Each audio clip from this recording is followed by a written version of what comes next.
Ketika ada konflik, apakah Anda cenderung semangat menghadapinya atau menghindarinya? Mari kita pelajari dari Yosua mengenai konflik dan mendapatkan jawaban dari satu pertanyaan yang sulit. Mengapa Allah yang penuh kasih kesannya suka berperang? Melalui pelajaran keempat, kuartal keempat tahun 2025 dengan topik konflik di balik semua konflik.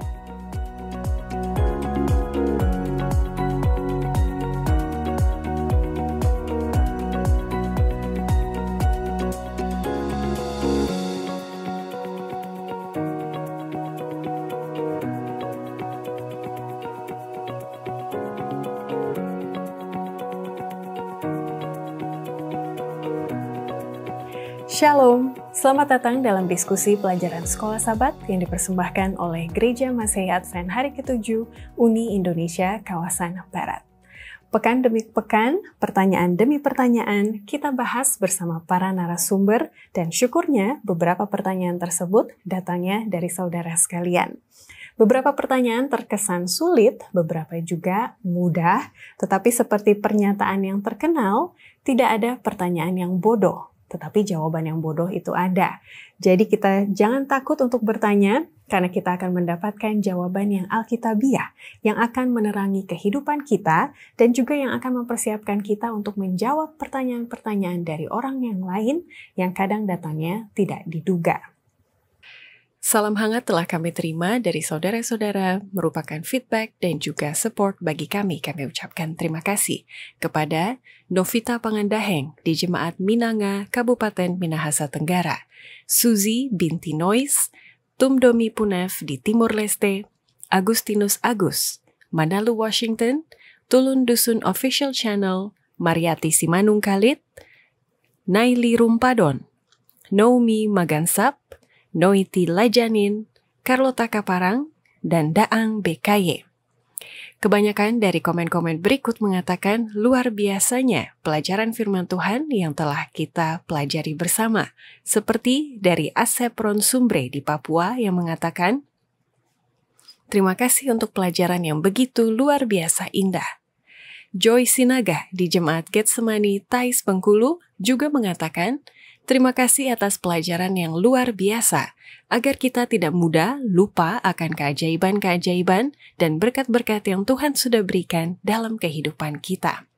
Dan luar biasa juga dikatakan oleh Lupinga Liza, kasih karunia Tuhan. Luar biasa pelajaran minggu ini. Pelajaran ini memberikan kita positive vibe. Itulah kata Tuan Andi di Kampung Tama, Tamparuli, Sabah. Puji Tuhan dengan perkongsian dan pandangan yang memberikan vibe positif supaya kuat mempercayai firman Tuhan. Dari Timor Leste Los Palos juga mengatakan, saya sangat bersyukur kepada Tuhan karena kita selalu disekolahkan oleh firman-Nya. Saya suka sekolah Sabat, kita selalu sekolah untuk mempelajari firman-Nya. Itu adalah kata-kata dari Exodia Rahel. Dari Sarah Malinggato mengatakan, terima kasih untuk pembahasan sekolah Sabat yang sangat menginspirasi saya untuk selalu giat dalam menyampaikan firman kepada orang yang ada di sekitar saya, karena itu perlu disampaikan, agar semakin banyak orang yang mengerti akan firman Tuhan, apalagi dalam hal menyucikan Sabat, serta penurutan akan isi 10 hukum lainnya. Amin. Inilah respon yang diharapkan setelah kita diperingatkan akan kasih karunia Tuhan di dalam hidup kita. Mari kita melakukan apa yang dikatakan oleh Sarah Malinggato. Dan terakhir dari sahabat kami, Elvira Takasanakeng, mengatakan, puji Tuhan untuk diskusinya. Berasa nostalgia program OYIM ya, Pastor David, Bang BJ, dan Sis Ivy. Tapi kali ini sudah dipanggil Bapak. Glad to see you all reunited. Tuhan memberkati. Senang sekali dapat dipertemukan dengan kawan lama, tetap di dalam pelayanan di waktu yang berbeda pada saat ini. Puji Tuhan.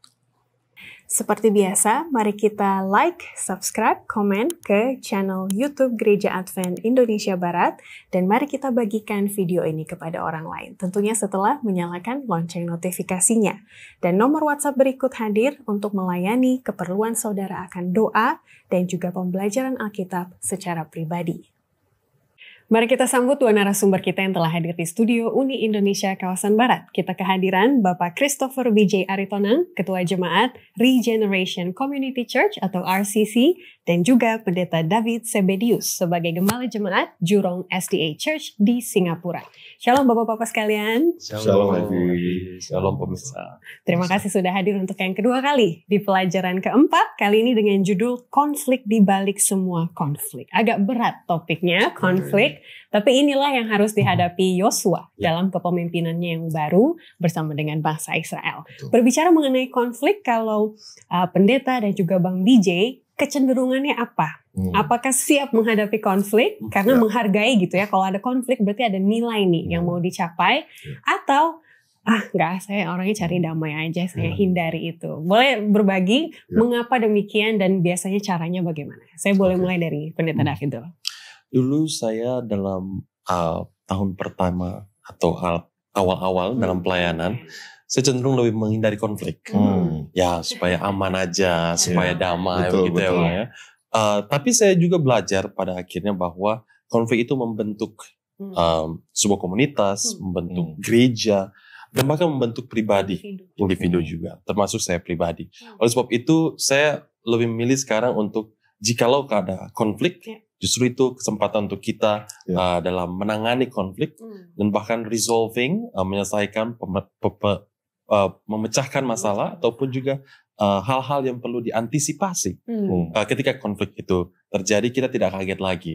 Karena sudah ada step di mana kita bisa melakukan itu dan konflik tidak lebih membesar, tapi justru menjadi pengalaman yang berharga untuk kita bisa menghadapi pelayanan-pelayanan ke depan. Jadi sekarang saya juga semakin belajar untuk tidak menghindari konflik, tapi justru untuk bisa menghargai dan mengantisipasi apa yang bisa kita lakukan. Kadang dari konflik itu yang kita capai akhirnya di luar ekspektasi. Seperti judul, konflik di balik konflik. Kadang yang menjadi konflik bukan itu sebenarnya, ada akar masalah yang mau dihadapi. Dan itu akhirnya jadi ada antisipasi begitu ya untuk kita lalui. Thank you Pendeta untuk sharing. Dari Bang BJ sebagai ketua jemaat misalnya atau dalam pekerjaan. Apa kecenderungannya? Kalau saya cenderungan sama seperti Pastor David bahwa menghindari konflik. Sepertinya apakah itu laki-laki in general? Saya ngerti Pastor. Saya nanti coba setelah lama-lama mengetahui bahwa kalau menghindari konflik itu sama saja menumpuk masalah. Jadi sebenarnya at the end of the day akhirnya kita harus hadapi juga. Nah dibanding itu malah semakin menggulung dan semakin rumit penyelesaiannya, lebih baik di-tackle di awal. Jadi sedini mungkin. Nah jadi ketika kita sudah mengetahui itu, kita akan meng-embrace konflik itu, menghargai juga katanya. Sehingga ketika sudah tercapai penyelesaian konflik tersebut, ada long lasting peace. Jadi kita nggak seeking temporary solution atau temporary silence, tapi yang kita aim adalah long lasting peace. Dan itu juga yang dihadapi oleh bangsa Israel. Setelah menyeberangi sungai Yordan, mereka tidak berleha-leha, berbangga dulu kepada bangsa lain. Tapi kita habis nyeberangin ini loh. Enggak, langsung tetap pada misi. Ini yang harus di-conquer nih. Ada negara. Jadi itu yang mereka melakukan. Dan kalau kita menghindari konflik, justru konflik-konflik yang lebih besar akan datang. Dan itu yang justru kita tidak inginkan. Apa namanya, jadi snowball effect gitu ya, langsung makin membesar bola salju tersebut. Oke, baik, terima kasih. Kita akan baca terlebih dahulu ayat inti kita sebelum nanti Pendeta David Sebedius akan buka diskusi kita dengan doa. Dari Yosua 10 ayat 14. Belum pernah ada hari seperti itu, baik dahulu maupun kemudian, bahwa Tuhan mendengarkan permohonan seorang manusia secara demikian. Sebab yang berperang untuk orang Israel ialah Tuhan. Silakan Pendeta. Baik, mari sama-sama kita berdoa. Tuhan Allah Bapa kami dalam surga, kami bersyukur pada kesempatan ini kami dapat kembali bertemu dan mendiskusikan akan pelajaran sekolah Sabat, di mana Tuhan akan kembali menunjukkan kepada kami bagaimana kami mampu untuk menangani konflik yang ada maupun yang terjadi dalam kehidupan kami sehari-hari, baik dalam gereja maupun juga dalam kehidupan kami pribadi, dan lebih memaknai akan pelajaran ini kami juga mengerti mengapa Tuhan mengizinkan konflik terjadi pada bangsa Israel pada saat mereka akan masuki tanah Kanaan dan juga pada saat mereka berada di sana. Dan kami berdoa kiranya Tuhan akan menaungi kami, memberkati kami, memberikan hikmat dari sorga sehingga kehidupan kami akan lebih dekat kepada Tuhan dan kami akan diperbaharui, akan diubahkan menjadi serupa dengan Yesus Kristus. Amen. Kami serahkan hidup kami ke dalam tangan Tuhan. Saya mohon ampun dosa dan pelanggaran kami, karena kami berdoa di dalam nama Yesus Kristus, Tuhan dan Juru Selamat kami. Amin. Amin. Terima kasih. Di awal dari diskusi kita, mari kita menyelesaikan bukan konflik, tapi pertanyaan dari pemirsa terlebih dahulu. Saya akan bawa pertanyaan pertama ke Bang DJ. Ya. Ini dari akun TC. Ya. Membahas mengenai persembahan di bait suci. Karena beliau juga dalam jemaatnya sedang membangun bait suci. Tapi sepertinya ada kendala, jadi tersendat. Dan akhirnya dia merefleksikan begitu. Apakah Roh Kudus bekerja? Apakah ada perhitungan, apakah jemaat tidak tulus sehingga pembangunan ini tidak bisa dilanjutkan? Kira-kira penguatannya apa bagi TC dan juga jemaatnya? Oke, ya. Jadi memang Roh Kudus tadi ya juga ada juga, apakah kita lihat ada Roh Kudus di sana ketika perencanaan dan juga. Jadi memang ada 3 doa yang kalau kita minta dengan sungguh-sungguh Tuhan akan berikan. Doa pengampunan dosa, doa minta hikmat, sama doa meminta Roh Kudus. Nah, pemenuhan Roh Kudus ini juga terjadi secara individu, jemaat, gereja, dan juga in a higher organization. Jadi pertanyaannya sebenarnya bukan melihat orang lain, tapi melihat pada saya sendiri. Sudahkah saya meminta itu dengan sungguh-sungguh?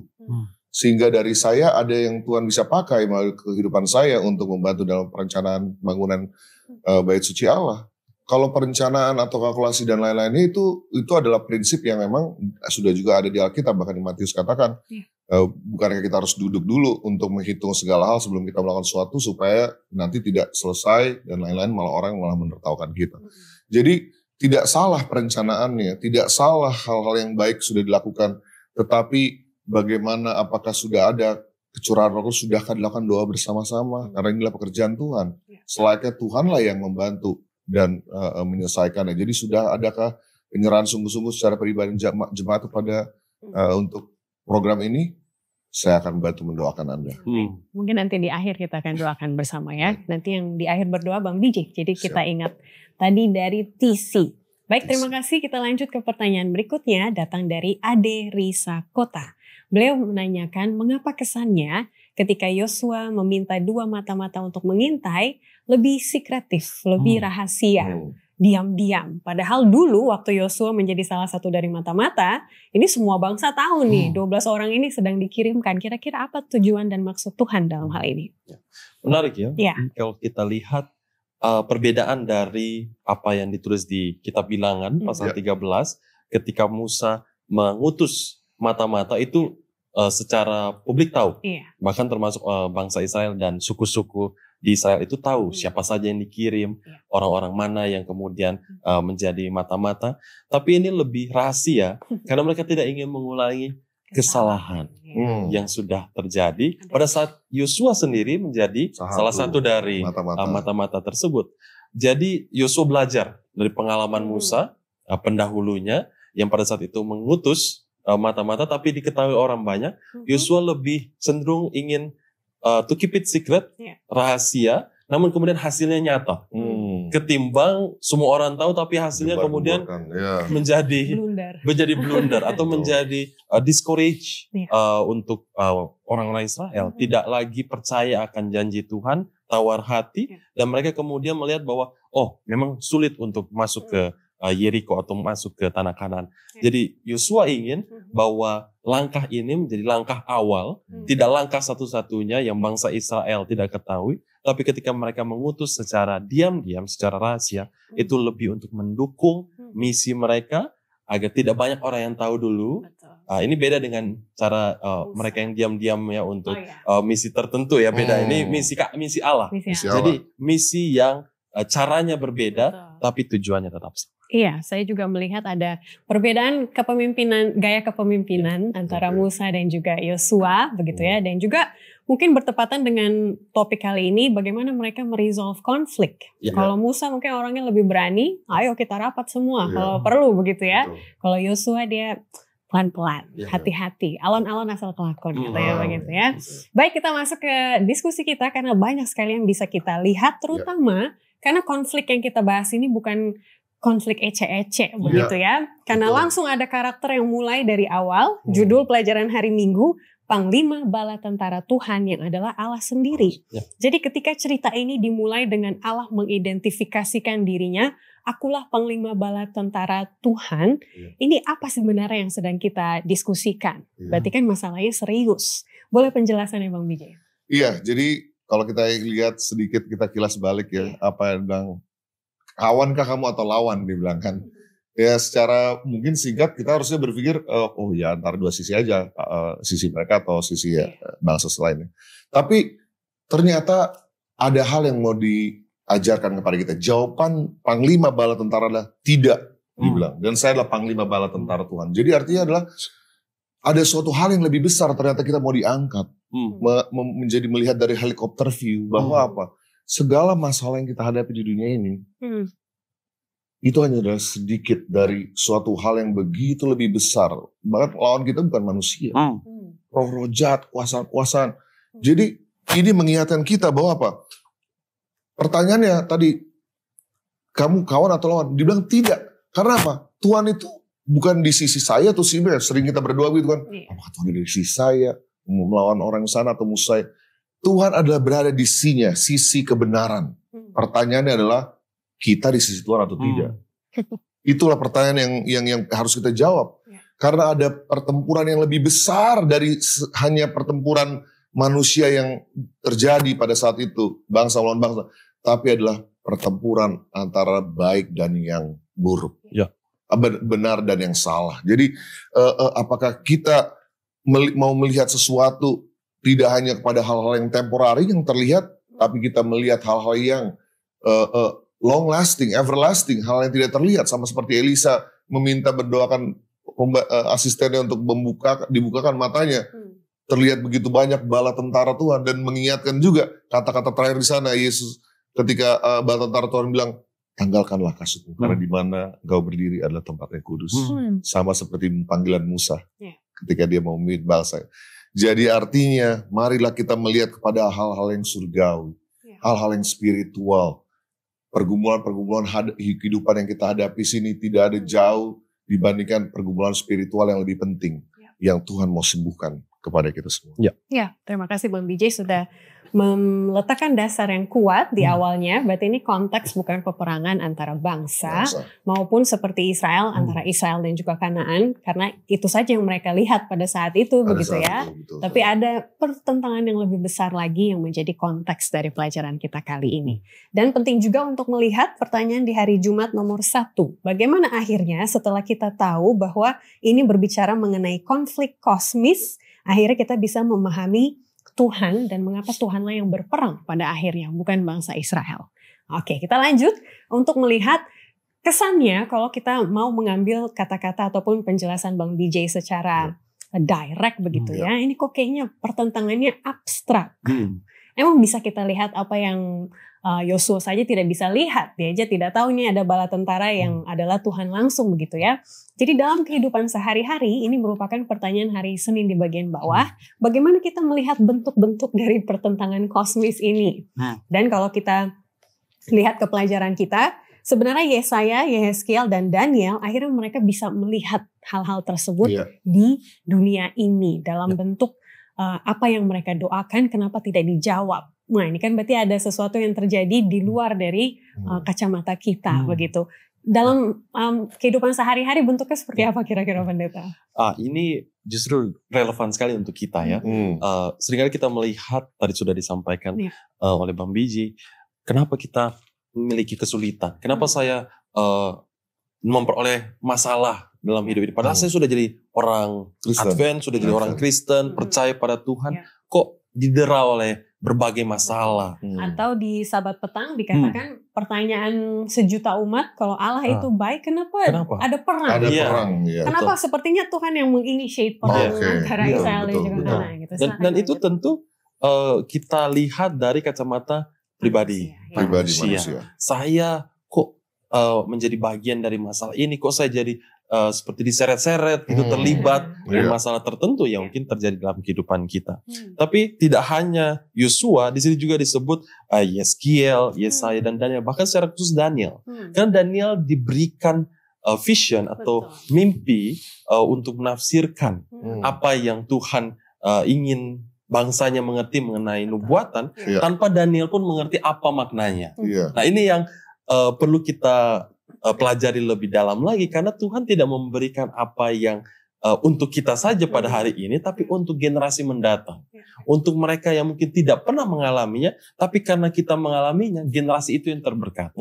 Dan itu menjadi suatu jaminan iman pada kita bahwa pertempuran perang atau konflik itu tidak hanya untuk kita, tapi secara universal. Bangsa-bangsa, mereka yang percaya kepada Tuhan, mereka yang tidak percaya pada Tuhan. Dan justru di konflik inilah Yosua secara pribadi juga melihat bahwa ini bukan hanya tentang bangsa Israel atau bangsa Kanaan atau bangsa yang tidak percaya Tuhan, tapi justru kepada pertempuran pribadi. Dasarnya itu kepada will, kehendak, free will, kebebasan memilih dalam apa yang kita ingin tentukan atau apa yang ingin kita pilih dalam kehidupan rohani kita. Karena seringkali kita melihat, wah ini karena saya konflik, saya terlibat dalam masalah, berarti saya bisa memilih apa yang saya inginkan, apa yang bisa saya lakukan. Tapi justru Tuhan mengizinkan masalah itu terjadi agar kita bisa bergantung padanya, dan free will kita dipakai sesuai dengan firman Tuhan, sesuai dengan kehendak. Sehingga kita dipertemukan dengan rencana Tuhan, rancangan ilahi yang tepat pada waktunya dan sesuai dengan apa yang Tuhan ingin. Itulah keindahan tersendiri dalam mengikuti Tuhan. Yang seringkali mungkin orang banyak bingung apa yang terjadi dan apa yang harus dilakukan. Supaya tidak ada confusion ataupun kebingungan dan juga blaming game. Karena kalau saya pelajari, ada beberapa pelajaran yang mengatakan, misalnya ada seseorang anak yang akhirnya meminum alkohol dan juga substance abuse gitu ya. Kalau ditanya kenapa, ya papa mama saya kehidupannya nggak baik-baik aja, saya trauma. Jadi sepertinya dia tidak ada pilihan. Tanggung jawab itu dia lemparkan kepada orang yang menurut dia adalah sumber masalahnya. Padahal di konflik ini kita ditekankan pilihan ada di tangan kita, gitu ya. Mau ikut ataupun mau terpengaruh dengan yang traumatik tersebut atau mau memilih apa yang benar. Dan itulah yang menjadi tujuan kita mempelajari Sekolah Sabat ini. Ini menarik sekali karena pertanyaan berikutnya akan saya tanyakan kepada Bang BJ nanti. So what gitu loh ya. Kalau memang ada konflik ini, terus kita ada di tengah-tengahnya, terus emang gue mau apa gitu. Karena kita ada pilihannya, tapi setelah yang satu ini.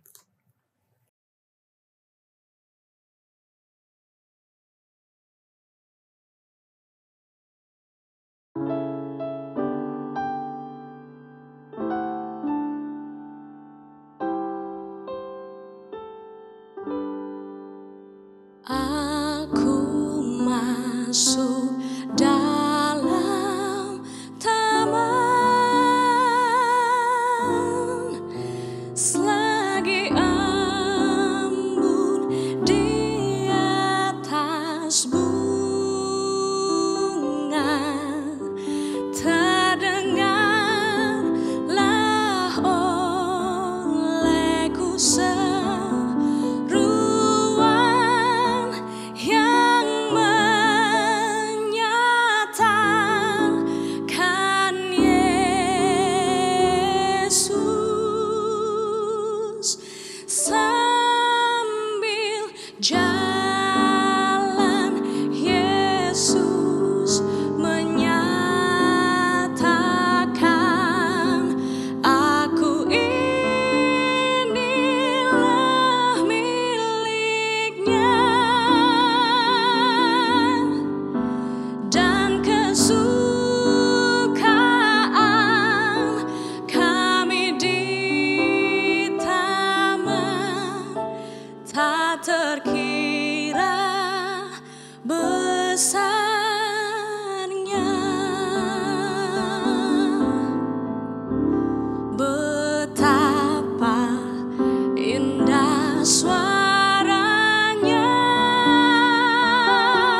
tak terkira besarnya,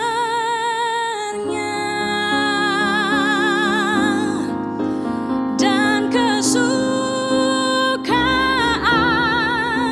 kami di taman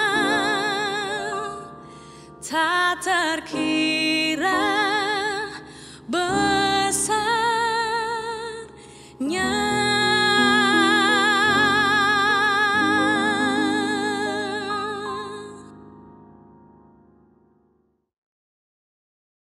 Mari kita lanjutkan pembahasan kita ketika kita melihat bahwa peperangan dan konflik yang kita bahas di sini bukanlah konflik antar bangsa, melainkan konflik kosmis yang sudah ada sejak Lucifer jatuh ke dunia. Dan juga kita melihat di sini ada satu karakter besar yang muncul, yaitu Panglima Bala Tentara Tuhan yang adalah Tuhan itu sendiri. Jadi pertanyaannya Bang BJ, apakah ini berita baik atau berita buruk ketika kita melihat bahwa Tuhan sendiri loh panglimanya, dan ini efeknya apa buat saya? Oke.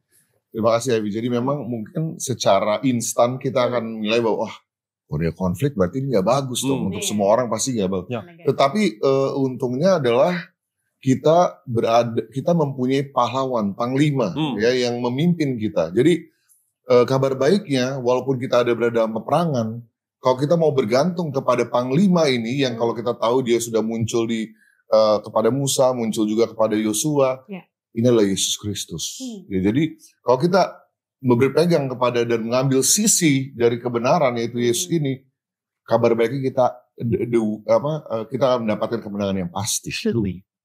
Sama seperti Yesus yang sudah melewati seluruh peperangan yang kita semua hadapi sebagai manusia, dan dia sudah menang. Dan dia akan penyempurnaannya adalah penghakiman nanti. Begitu jugalah kita. Sekarang pertanyaannya bukan siapa yang bakal menang. Sudah pasti yang pasti menang adalah sisi Yesus. Sisi Panglima Bala Tentara Tuhan. Tuhan adalah pahlawan kita.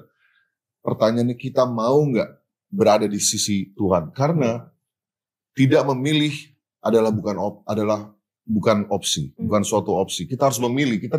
There is no neutral ground di dalam peperangan. Apa kita mau berada di sisi Tuhan atau di sisi si jahat? Dan unfortunately kalau kita tidak melakukan keputusan, itu sama saja kita berada di sisi yang sebelah. Kita harus secara consciously, secara actively memilih untuk berada di sisi kebenaran, yaitu Yesus Kristus. Karena kalau kita memilih berada di sisi kebenaran, kita pasti akan mendapatkan kebenaran. Makanya ini sudah jelas bahwa konteks diskusi kita bukan peperangan antar bangsa. Kalau Indonesia bisa non-blok, tapi dalam kerohanian tidak dan bisa, juga konflik kosmis kita harus membuat pilihan. Dan kenapa kita memerlukan Panglima Bala Tentara Tuhan? Karena sekali lagi ini adalah peperangan melawan dosa. Dalam kehidupan sehari-hari pun banyak kali kita kalah, begitu kan ya. Jadi kita harus memerlukan panglima ini, gitu ya. Kita tidak bisa bersandar pada diri kita sendiri. Pertanyaan Bang BJ tadi itu adalah pertanyaan di bawah hari Selasa. Ini mari kita renungkan dan juga kita diskusikan bagaimana kita tahu di sisi mana kita sebenarnya berada. Itu dia. Nah, di pelajaran hari Rabu kita kembali ke ayat hafalan Pendeta David, karena dikatakan Tuhanlah yang berperang. Tuhan kok yang berperan, terus apa peran saya? Karena kita ada kejepit nih di tengah-tengah antara Allah dan juga setan. Kenapa kita harus dilibatkan? Emang kita mau lihat apa sih? Itu pertanyaannya, silakan. Kalau ketika pembahasan ini dibahas mengenai perang dan kemudian konflik, secara garis besar atau bahkan persepsi yang timbul dari pikiran kita, ini tentang Yesus melawan setan, saya berarti hanya menjadi penonton. Yesus dan setan berarti saya hanya terlibat dari luar. Sebenarnya Yesus dan setan ini justru berperang atau memperebutkan diri kita. Kita ini manusia sebagai arenanya. Battlegroundnya itu saya, saudara, kita semua. Oleh sebab itu ketika kita melihat pelajaran ini, persepsinya jangan kita yang di luar, tapi justru kita yang harus berada, menyadari bahwa kita bagian dari peperangan ini, dan justru Tuhan memerangi setan dan juga sekutu untuk kita. Karena kita ini battleground, arenanya dari perebutan yang baik dan yang jahat. Intervensi Tuhan dari pelajaran kita lihat kepada bangsa Israel tentu sangat drastis karena bangsa Israel ini bukan sebuah bangsa yang besar. Bukan sebuah bangsa yang kalau kita lihat dari banyak fakta sejarah dan juga catatan di Alkitab, bangsa Israel tidak seperti bangsa Mesir atau bangsa Kanaan yang memiliki militer pasukan yang besar. Tidak memiliki resources yang kaya atau yang memadai. Justru bangsa yang kecil, miskin, dan tentu tidak bisa diandalkan. Tapi Tuhan intervensi dengan caranya yang ajaib. Karena Tuhan adalah panglima perang. Tuhan yang berperang untuk mereka. Bukan Tuhan yang mencoba untuk membuat mereka jago atau membuat mereka seperti yang lebih hebat. Tidak seperti itu saja. Tetapi Tuhan berperang untuk mereka. Artinya bangsa Israel ini hanya medium. Saya, Ivy, Bambije, kita ini semua medium. Ya. Kita semua ini sarana bagi Tuhan untuk bekerja dalam kehidupan pribadi kita. Tidak ada kehebatan saya, tidak ada kehebatan kita. Bahkan kalau dipikir-pikir, gereja Advent ini untuk secara statistik dibanding gereja-gereja yang lain atau bahkan Kristen yang justru lebih kaya, lebih besar, hanya kecil. Prioritasnya kecil. Tapi bukan itu misi kita. Bukan lebih hebat dari mereka. Tapi apakah kita setia kepada Allah yang hebat itu?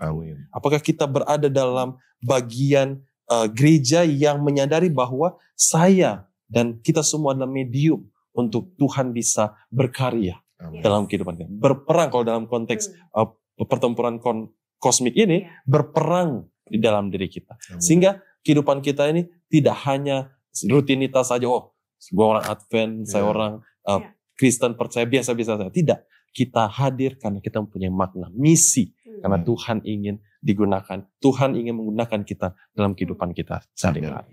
Jadi Nyonya White menambahkan apa yang pendeta David Zebedius katakan tadi, peran kita adalah dalam ketundukan dan ketaatan yang tidak bercacat pada perintah-perintahnya. Jadi dalam konteks bangsa Israel, mereka tetap berperang secara fisik, mereka harus maju, tapi yang mereka lakukan bukanlah untuk memenangi gitu ya. Maksudnya tujuan mereka adalah pergi berperang dan lihatlah gitu bagaimana Tuhan akhirnya memenangkan peperangan tersebut. Tapi dibutuhkan iman dan ketaatan untuk juga maju dan berada dalam battlefield tersebut. Nah, di sini menarik, saya mau bawa pandangan kita kepada pertanyaan nomor 2 di hari Jumat. Ini saya lemparkan kepada para pemirsa dan juga pemimpin diskusi untuk merenungkannya nanti. Jadi diskusikan jawaban Anda di hari Senin, apa peran kita dalam pertentangan ini dan bagaimana kita berusaha untuk memenuhinya. Bagaimana iman itu adalah andil kita di dalam peperangan kosmik ini. Dan dilanjutkan lagi, di sini dikatakan Allah mengatakan kepada bangsa Israel, lihatlah Tuhanlah yang berperang, kamu tinggal diam saja. Ini kan gampang ngomongnya, diam aja, pokoknya lihat aja. Tapi dalam kehidupan sehari-hari kan kita juga tetap merasakan susah, sedih juga kita rasakan. Maksudnya diam aja tuh maksudnya seperti apa sih begitu? Boleh tolong dijelaskan. Terima kasih. Jadi menyambung dari yang Pastor David sampaikan, kita ini dihadapkan dengan pertempuran setiap hari di dalam hati kita. Tadi dalam pribadi kita. Di momen kita bangun pagi, kita mau berdoa kepada Tuhan, mengucap syukur, kita sudah atau kita lihat HP untuk lihat Instagram kita mungkin. Ataupun juga di jalan kita mau macet-macetan, kita mau bersabar atau kita mau tintin dan malah melakukan hal yang tidak baik. Jadi kita harus bersandar kepada Tuhan secara sepenuhnya dan secara sadar. Kalau kita mau menang. Makanya ketika dibilang Panglima Bala Tentara itu keluar dan disampaikan saya ada Panglima Bala Tentara Allah, apa yang dilakukan Yosua? Dia sujud dan dia bilang apa yang bisa saya lakukan? Jadi kita gak bisa pasif di sini. Kita harus bisa juga mengikuti ketika dibilang, tanggalkanlah kasutmu karena tempat di mana engkau berada di situ suci. Langsung ditanggalkan. Dan dia melakukannya. Tidak ada banyak drama dan lain-lain. Inilah yang sering terjadi. Kita sudah ada perintah yang Tuhan tuliskan di dalam Alkitab, dalam Roh Nubuat dan lain-lain. Tetapi kita tidak langsung menurutinya. Kita bernegosiasi, kita berkompromi. Sehingga ketika kita tidak melakukan apa yang Tuhan sampaikan, the recipe for success itu, ada hal-hal itu membiarkan kesempatan setan untuk masuk. Membiarkan setan untuk sama seperti bangsa Israel ketika dia diajak harusnya 40 hari untuk ke Kanaan, tetapi jadi 40 tahun karena kenapa? Karena mereka bersukut-sukut dan Ya. tidak langsung melakukan apa yang Tuhan sampaikan. Sehingga membiarkan saya termasuk jadi sukut-sukut akhirnya jadi 40 tahun. Pelajaran yang begitu dalam dan begitu pedih yang harus mereka lewati, yang seharusnya mungkin bisa lebih mudah. Tapi seperti yang Pastor sampaikan, bukan berarti kita sudah memutuskan mengikut Kristus, tidak, jalan itu akan lancar-lancar Mulus, saja. ya. Tetapi ada banyak hal yang bisa kita hindari dan cegah sebenarnya dari kita tidak buru-buru untuk mengikuti Yesus. Kita menunda-nunda. Mungkin itu. Yes, betul sekali. Jadi berdiam diri, pelajaran pertamanya berarti kita tidak bersungut, gitu ya, bukan hal yang pasif. Ada lagi Pendeta David Sepedius yang bisa kita lakukan, karena sebenarnya ide bersungut-sungut tadi itu di bagian bawah hari Rabu ya, kita ambil dari kutipan Nyonya White. Jika Bani Israel tidak bersungut-sungut kepada Tuhan, Dia tidak akan membiarkan musuh-musuh mereka berperang melawan mereka. Selain tidak bersungut-sungut, apa lagi yang bisa kita lakukan secara praktis? Secara praktis kita tentu dihadapan oleh berbagai tantangan ya. Dan seringkali ketika kita mengalami tantangan ataupun ujian dalam kehidupan kita, kehidupan rohani, kita takluk dengan apa yang disebut sebagai godaan setan ya. Dan tentu kita perlu untuk hidup dalam prinsip yang firman Tuhan sampaikan. Karena seringkali ketika kita mengandalkan diri kita lebih menyadari bahwa memang begitu lemah kita ini. Dan memang tidak ada yang bisa diandalkan. Justru ketika kita berpegang kepada firman Tuhan, berpegang kepada kehendak Tuhan, dan Roh Kudus yang menuntun kita dalam kehidupan sehari-hari, itu menjadi pegangan yang teguh, pegangan yang cukup untuk kita bisa menghadapi berbagai rintangan. Karena kita tidak tahu apa yang akan terjadi ke depan. Tuhan tidak menjanjikan bahwa masalah-masalah itu akan dihilangkan ketika kita percaya padanya. Justru ketika kita percaya kepadanya, Tuhan akan menolong kita menghadapi masalah-masalah tersebut, atau bahkan membawa kita melalui masalah-masalah tersebut. Seperti bangsa Israel. Sungai Yordan itu tidak dihilangkan untuk hanya bangsa Israel ini lewat. Masih ada di peta juga. Masih ada di peta juga. Laut Merah itu tidak dihilangkan oleh Tuhan. Tapi melalui laut, melalui sungai, melalui padang gurun, Tuhan menuntun mereka. Dan itu prinsip yang begitu indah jika kita betul-betul mengingatnya dan bahkan mengambil apa yang Tuhan inginkan untuk kita lalui dalam kehidupan sehari-hari. Karena lebih mudah untuk menghilangkan masalah kan, seperti menghindari konflik tadi kita bahas, lebih mudah. Tapi ketika kita go through the process, lebih memilih untuk melaluinya, walaupun sulit, tapi Tuhan akan mengajari kita, menuntun kita sehari demi hari. Dan secara garis besar mungkin mudah, tapi saya pribadi percaya bahwa itu tidak akan mudah, karena pasti berat dan pasti akan sakit dan begitu tidak nyaman untuk kita hidup dalam kesulitan, tapi Tuhan memberikan janji yang setia. Amin. Dan akhirnya kemenangan itu bisa kita dapatkan kalau kita tidak memiliki apa yang istilah sekarang terkenal spectator mentality. Begitu ya. Kalau cuma dengar khotbah, oh ya bagus ya, kalau gitu ya kita harus kayak gitu ya. Tapi dalam kehidupan sehari-hari tidak. Makanya cuma cerita jadinya ya, karena tidak dialami. Kita harus menjadi fan of Jesus. Fan of Jesus, bukan followers of Jesus. Kita diajak Mang BJ untuk lebih spesifik lagi melalui pertanyaan nomor 4 di hari Jumat, karena ini langsung fokusnya kepada perselisihan yang ada di gereja. Biasanya orang melihat, aduh siapa yang benar ya, gitu. Apakah itu cara pandang yang baik untuk melihat siapa yang benar, atau sebenarnya apa yang harusnya dilihat? Oke, baik. Terima kasih, Sister Avi. Jadi memang ketika jawaban Panglima Bala Tentara Tuhan ketika ditanyakan oleh Yosua, Yosua itu adalah kita semua. Ketika kita ada permasalahan, kamu kawan atau lawan, gitu. Begitu juga ada orang yang berseberangan pandangan dengan kita, wah ini lawan pasti, karena ini sudah berseberangan. Kita diingatkan oleh Tuhan, oleh Yesus sendiri bahwa apa? Tidak. Saya adalah Panglima Bala Tentara Tuhan. Artinya apa? Ketika kita menghadapi sebuah konflik, perbedaan pendapat, perselisihan dalam gereja ataupun dimanapun kita berada dalam relationship kita, marilah jangan kita melihat secara subjektif. Oh ini siapa yang menyampaikannya nih? Oh ini, kayaknya dia gak suka sama saya deh. Kayaknya dia begini dan begitu. Tetapi melihatnya bahwa apa yang benar, apa feedbacknya, apa konten dari masukannya, apa. Sehingga kita bisa membandingkan dengan apa yang benar, apa yang ada di dalam Alkitab sebagai objective truth, kebenaran absolut, Jadi sehingga dapat menghindari kita dari siapa yang benar. Kita harus fokus kepada apa yang benar, sehingga kita bisa akhirnya apa? Pada akhirnya ketika kita mempromosikan kedamaian, kita akan dipanggil sebagai anak-anak Allah, seperti yang Matius katakan.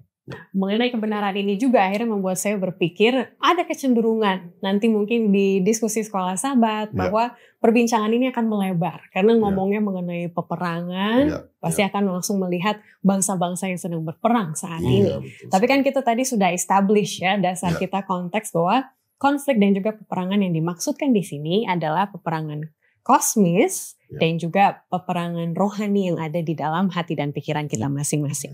Tapi kira-kira ada arahan ataupun nasihat dari pendeta supaya nanti pas diskusi ataupun dalam perenungan pribadi kita tidak hilang fokus gitu terhadap apa yang terjadi. Bukan berarti kita tidak perhatian kepada apa yang terjadi di dunia gitu ya, tapi untuk mendapatkan pesan yang konkret gitu, kira-kira arahannya seperti apa? Baik, saudara-saudariku, saya ingin menyampaikan pesan. Ketika kita mempelajari firman Tuhan ini, kita perlu memiliki mindset yang terbuka, tapi juga di waktu yang sama perlu berakar dan berfondasi kepada firman Tuhan. Karena prinsipnya, karena begitu menggoda ya kalau kita baca firman Tuhan lalu kemudian kita buka berita, kita baca perang di barat, ya kan, cocok logi, dan itu sering terjadi, karena banyak sekali news di luar sana. Dan tidak bisa kita pungkiri seru untuk berdiskusikan. Apalagi jam diskusi kan 1 jam di beberapa daerah, di beberapa gereja. Apalagi kalau 1 jamnya lebih banyak tentang apa yang terjadi di luar sana. Tidak politik jadinya. Tidak politik. Dan itu kata yang menarik. Politik seringkali menjadikan situasi di luar sana begitu sulit untuk kita interpretasikan. Sulit untuk kita bisa mengerti apa yang sebenarnya terjadi. Karena kemudian kita menerka-nerka. Hanya terlibat dalam konspirasi. Tapi saya ingin mengusulkan dan bahkan encourage kita semua untuk kita fokus dalam pembelajaran Alkitab dengan menyadari apa yang terjadi di luar sana, namun kita tetap memiliki prinsip di mana Tuhan akan menyelesaikan semua konflik. Amin. Siapapun yang terlibat, negara manapun, pihak manapun, kiri, kanan, barat, timur, dan lain sebagainya, untuk kita dapat melihat bahwa Tuhanlah yang mempunyai kehendak dan Tuhanlah yang akan mengatakan the final say. Amin. Apa yang akan menjadi akhir dari dunia ini. Karena semuanya akan tergantung pada Tuhan sebagai penguasa dunia, pencipta dunia, dan penyelamat dunia, bahkan kita semua. Seringkali kita terusik dengan apa yang terjadi di luar sana, korelasinya dengan pelajaran di Alkitab, tapi ketika kita justru melihat dalam gambaran besar, apapun yang terjadi di luar sana, biarkanlah itu terjadi, sampai pada akhirnya kita melihat bahwa Tuhan memang pemenangnya. Dan saya terberkati, saya memiliki harapan, dan saya yakin bahwa Tuhan akan menyelamatkan. Haleluya. Jadi yang Pendeta David katakan tadi, itu ada di aplikasi kehidupan. Bagi yang punya penuntun guru, kita diarahkan untuk melihat ke Wahyu 20 ayat 7-15, di mana ada pertempuran terakhir, dan yang akan memenangkan pertempuran itu adalah Panglima Bala Tentara Tuhan yang kita bahas pada hari ini. Baiklah, kita akan kembali lagi untuk menyimpulkan dan memilih aplikasinya. Shalom dan salam Harvest 2025. Kami sangat bersemangat untuk mengajak kita semua mengambil peran dalam program penginjilan bersama dalam masa penuaian jiwa-jiwa melalui slogan yang kita sudah biasa dengarkan, yaitu Harvest 2025. Saudaraku, saya percaya bahwa tahun ini adalah masa penuaian atau panen raya bagi jiwa-jiwa yang akan dimenangkan dan dituntun kepada Tuhan kita Yesus Kristus.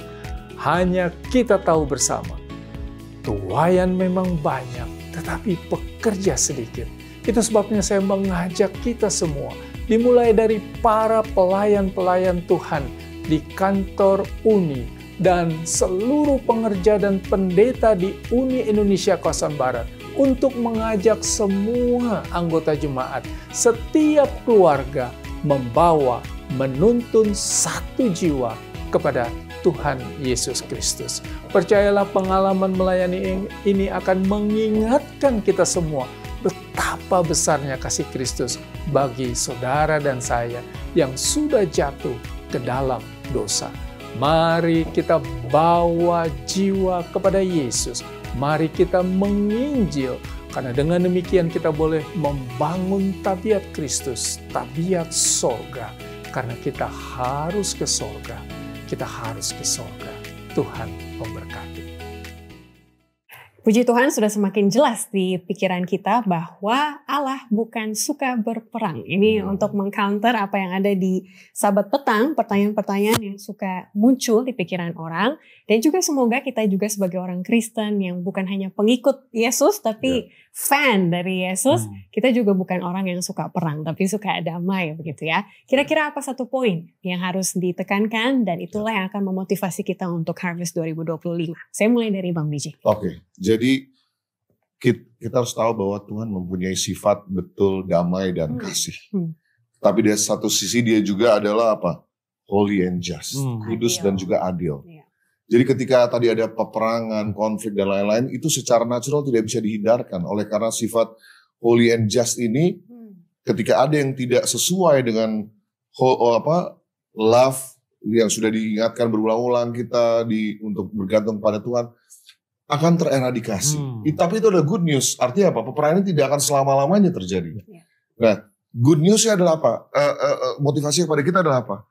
Karena ini nggak akan selamanya terjadi dan bahkan pintu kasihan masing-masing orang berbeda-beda dan kita nggak tahu kapan Tuhan izinkan beristirahat. Dari sekarang lah harusnya kita sudah ikut berperang bersama Yesus. Walaupun Tuhan yang berperang untuk kita, tapi kita harus memilih untuk ikut ada di sisinya. Dan bagaimana caranya? Sama seperti Yesus datang untuk mencari, to come and seek the lost. Begitu juga kita, kalau kita berada di sisi Yesus, berarti kita harus mengikuti apa teladan yang Yesus lakukan. Yaitu di dalam konflik-konflik yang terjadi ini, bagaimana kita memilih sisi dia, kita akan mencari yang hilang juga di dalam proses. Amin. Jadi secara individual atau kolektif secara jemaat, saya rasa ini bisa menjadi angin segar gitu ya. Karena saya tahu jemaat-jemaat juga tidak jarang ada konflik begitu juga. Dan juga dalam kehidupan pribadi juga pasti ada. Tapi ini pengharapan yang sudah Bang Bijay tekankan tadi. Silakan ditambahkan pendeta. Konflik itu wajar. Sebagai manusia ini sifatnya berinteraksi, memiliki dinamika, makhluk sosial. Jadi sulit untuk menghindari konflik karena perbedaan itu nyata. Kita dilahirkan berbeda, latar belakang berbeda, cara berpikir beda.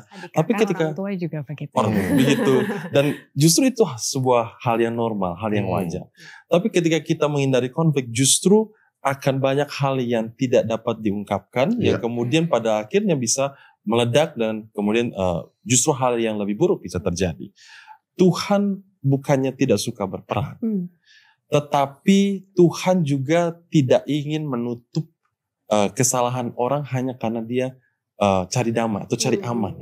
Justru karena ada konflik yang perlu diselesaikan, bahkan harus ada perang sekalipun, maka Tuhan menyelesaikan itu dengan caranya yang ajaib, tetapi tanpa mengorbankan prinsip kebenaran yang sudah ada. Seringkali kan kita berpikir, sudahlah kita cari ini aja lah, yang mudah-mudah saja ya.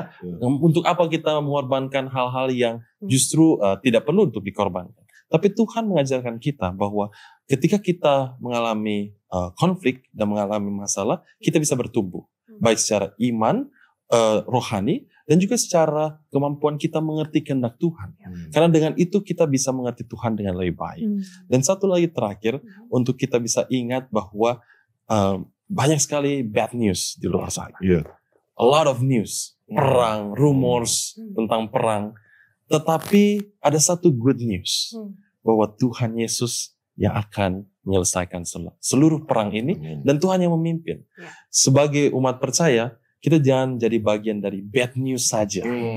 Karena itu lebih gampang. Bagian solusi harusnya. Jadi solusi. Itulah yang perlu ada di dalam khotbah-khotbah kita, pekabaran kita. Karena pekabaran 3 malaikat ini dan juga pekabaran tentang Harvest 2025 untuk kita menuai, itu adalah pekabaran good news. Pekabaran kabar baik. Kalau kita hanya memberikan kabar buruk, sudah banyak orang di luar sana yang memberikan. Bahkan di TV juga dan sosial media banyak sekali hal-hal buruk yang kita bisa temukan di sana. Tapi ketika kita menjadi bagian dari kabar baik, Tuhan akan menolong kita. Ya.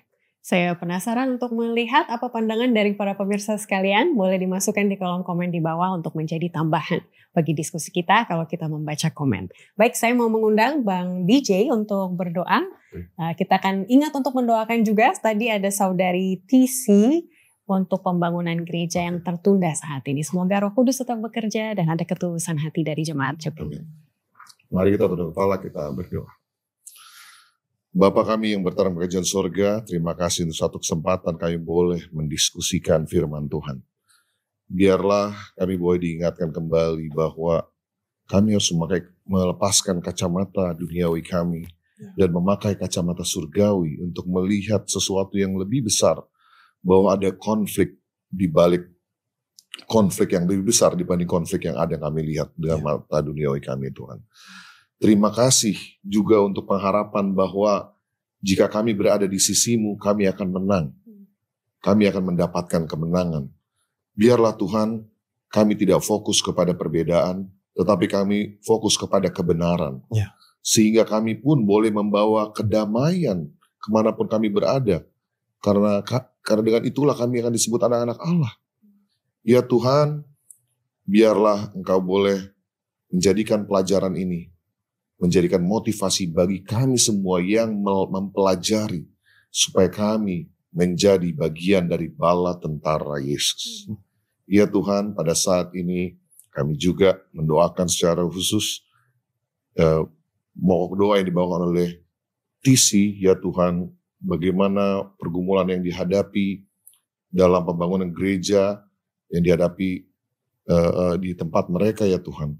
Oh Bapa kami dalam surga, kami tidak mengerti, ada beberapa hal-hal yang mungkin Tuhan izinkan terjadi, mungkin ada penundaan-penundaan sementara, tetapi yang kami yakin dan percaya adalah jika kami mau bersandar sepenuhnya kepadamu Tuhan, mulai dari jemaat, majelis, dan seluruh pihak-pihak yang bekerja sama untuk memajukan pekerjaan Tuhan ini, boleh bersatu padu meminta kuasa Roh Kudus yang akan menyelesaikan pekerjaan Tuhan, pembangunan bait suci ini, sehingga ketika sudah terbentuk nanti, bahkan penyebaran kabar baik semakin tersebar di seluruh dunia. Anak-Mu Yesus Kristus segera datang, kami semua boleh dapat setia di Yerusalem yang baru. Terima kasih ya Tuhan, Kau telah mendengar dan menjawab doa kami yang jauh dari sempurna ini, karena kami alaskan doa dalam nama Yesus, Juru Selamat dan penebus kami. Amin. Terima kasih kepada Bapak Christopher BJ Aritonang dan juga Pendeta David Zebedius untuk waktunya. Secara pribadi saya merasa senang karena bisa kembali melayani bersama rekan-rekan di One Year in Mission pada masa pandemi COVID-19. Tuhan memberkati rekan-rekan sekalian. Dan jika Anda memiliki kelompok pelayanan, apakah itu dulu maupun sekarang, boleh juga mengirimkan video ini sebagai cara untuk menyapa dan juga melanjutkan hubungan dari waktu ke waktu. Mari kita juga berinteraksi melalui komen, karena saya tahu ada beberapa orang, banyak orang, yang membaca kolom komen untuk melihat buah pikiran yang sama ataupun berbeda, dan juga komunitas ini adalah komunitas yang nyata, keberadaan dan juga dampaknya. Jadi mari kita ramaikan kolom komen melalui buah pikiran, pertanyaan maupun salam dari saudara kepada orang lain ataupun kepada kami. Follow juga media sosial Gereja Advent Indonesia Barat dan bagikan video ini. Sampai kita bertemu kembali pekan depan pada pelajaran yang kelima, di mana Tuhan yang setia tetap berperang untuk kita. Tetaplah beriman, Tuhan memberkati.